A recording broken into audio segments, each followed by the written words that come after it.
Friends, તમારું સ્વાગત છે મારા કિચનમાં. આજે આપણે બનાવીશું જમવાનો સ્વાદ બમણો કરી દે એવા નવી રીતે શિયાળા સ્પેશિયલ ભરેલા મરચા. તો રોટલા, રોટલી, ભાખરી કે પૂરી સાથે તમે શાક વગર પણ ખાઈ શકો એ રીતે આપણે બનાવીશું. એકદમ ટેસ્ટી એવા બનશે. જો તમને મારી રેસીપીઓ ગમતી હોય અને હજુ સુધી ચેનલને સબસ્ક્રાઇબ ન કર્યું હોય તો સબસ્ક્રાઇબ કરજો અને બાજુમાં આપેલી ઘંટી દબાવજો એટલે નવી નવી રેસીપીના નોટિફિકેશન આવે. તો ચાલો હવે રેસીપી સ્ટાર્ટ કરીએ. તો અહીંયા અમે 8 થી 9 જેટલા, તો આ બહુ તીખી વેરાયટી મરચાની ન હોય એ મેં લીધી છે. તમારે જો તીખા મરચા જો હોય તો તીખા પણ લઈ શકો છો. તો આ રીતે આપણે મરચા અને વચ્ચેથી એક કટ કરી અને આપણે ચમચીના પાછળના ભાગથી આ રીતે એનો બિયાનો ભાગ અને થોડો જે એની નસો જાડી હોય એ આપણે કાઢી લઈશું. તો આ રીતે આપણે સ્ટફિંગ એમાં ભરીશું એટલા માટે થોડા બિયા તમારે કાઢી લેવાના.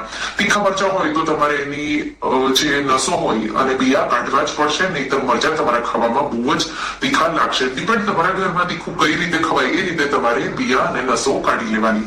તો આ રીતે બધા મરચા મેં તૈયાર કરી લીધા છે. ગરમ થઈ જાય તો એકવાર ગરમ થઈ જાય પછી સ્લો ફ્લેમ કરી અડધો કપ ચણાનો લોટ એટલે કે ઝીણો બેસન ઉમેરી અને આપણે એને લગભગ 3 થી 4 મિનિટ ચલાવતા રહી અને શેકી લઈશું. તો આ રીતે એનો કલર છે એ હલકો બદલાઈ જાય ત્યાં સુધી હું એને શેકી લઈશ. તો આ રીતે અને કચાશ પણ દૂર થઈ ગઈ છે. આ રીતે શેકાઈ જાય એટલે આપણે એને એક બાઉલમાં કાઢી લઈશું. તો આ રીતે એક બાઉલમાં કાઢી અને હવે એમાં 1 ટીસ્પૂન અજમો આ રીતે મસળીને ઉમેરી દઈશું. 1 ટીસ્પૂન વરિયાળી સાથે 1/4 ટીસ્પૂન થી થોડી ઉપર હળદર, 2 ટીસ્પૂન ધાણા જીરું પાવડર, 1/2 ટીસ્પૂન લાલ મરચું પાવડર સાથે 1 ટીસ્પૂન થી થોડું ઓછું મીઠું, 1/2 ટીસ્પૂન જેટલી ખાંડ ઉમેરી અને બધી સામગ્રીઓને એકદમ સારી રીતે મિક્સ કરી દઈશું. તો અહીંયા મીઠું ગળપણ તમને જે રીતે જોવે એ રીતે અને લાલ મરચું તીખા તમારા મરચા કેવા છે એ રીતે વધુ ઓછું પણ કરી શકો છો. 2 થી 3 ટીસ્પૂન જેટલું મેં તેલ ઉમેર્યું અને એકદમ સારી રીતે મિક્સ કરી મોણ દઈ દઈશું. તો આ રીતે અને હવે લીંબુનો રસ, તો 1/4 ભાગ લીંબુનો હોય એ નીચોવીશું. 1 ટીસ્પૂન જેટલું છે લીંબુનો રસ નીચોવાનો છે.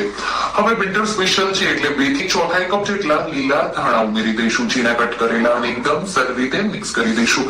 તો બેને સારી રીતે ધોઈ લેવાના, નિતારી દેવાના, કટ કરી અને પછી ઉમેરવાના.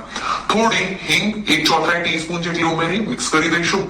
અને હવે મરચા જે કટ કરીને રાખ્યા છે એમાં આ રીતે મસાલો આ રીતે ભરી દઈશું. તો લગભગ 2 થી 3 ટીસ્પૂન જેટલો મસાલો આ રીતે મરચામાં ભરી દેવાનો. ડિપેન્ડ મરચા તમારા કેટલા મોટા છે એ રીતે.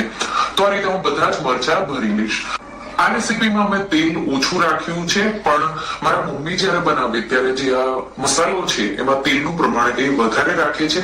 તો તમારે થોડું તેલ વધારે મોણ દેવું હોય લોટમાં તો વધારે પણ ઉમેરી શકો છો. તો મરચા મેં બધા ભરીને તૈયાર કરી લીધા છે. હવે આપણે એને સાતળી લઈશું. એના માટે જે મીડિયમ કઢાઈ છે એ હું લઈ રહી છું. તમે રોટલીનો તવો કે ગરમ કરી લીધી. હવે એમાં 1 ટેબલસ્પૂન જેટલું તેલ ગરમ કરી લઈશું અને આ રીતે મરચા, તો આ ફ્લેટ કઢાઈ નથી એટલા માટે બધા એક સાથે નહીં આવે એટલા માટે હું 5 જેટલા મરચા ઉમેરી દઈશ.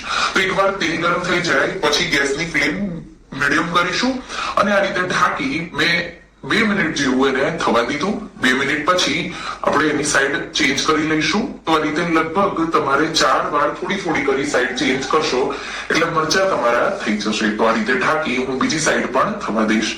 પાછું આપણે એને થોડી સાઈડ ચેન્જ કરી અને મરચાને બધાને હવે ઊંધા કરી લઈશું અને ઢાંકી મેં એને પાછા થવા દીધા. તો લગભગ મેં 4 થી 5 વાર 1 થી 2 મિનિટ 1 થી 2 મિનિટ એમ થવા દીધા. ટોટલ 10 મિનિટ પછી મરચા તમારા આ રીતે તૈયાર થઈ જશે. આ રીતે મરચા તૈયાર થઈ જાય એટલે આપણે સફેદ તલ ઉપરથી થોડા છાંટી દઈશું. થોડું લીલું મરચું અને એકદમ સોફ્ટ એવા સતળાઈને તૈયાર થઈ ગયા છે. આ મરચાને તમે 2 થી 3 દિવસ સુધી રેફ્રિજરેટરમાં રાખી શકો છો અને જ્યારે ખાવું હોય ત્યારે ગરમ કરી અને સર્વ કરી શકો છો. તો ભાખરી સાથે, રોટલા સાથે તમારે જો શાક બનાવવાનું મન ન હોય તો માત્ર જો આ મરચા હશે તો તમે ઝટપટ સર્વ કરી શકશો. એકદમ ટેસ્ટી એવા આવા મરચા જો તમે ટ્રાય ન કર્યા હોય તો એકવાર ટ્રાય કરજો અને મને કહેજો કે તમને મારી રેસીપી કેવી લાગી છે. તો તમને આ રેસીપી કેવી લાગી મને કમેન્ટમાં જરૂરથી જણાવજો. અને જો રેસીપી ગમી હોય તો વિડીયોને લાઈક કરજો, શેર કરજો અને મારા ચેનલને સબસ્ક્રાઇબ કરજો. અને આવી જ નવી રેસીપીઓ માટે તમે બેલ આઇકન બટનને પ્રેસ કરજો. Thank you for watching.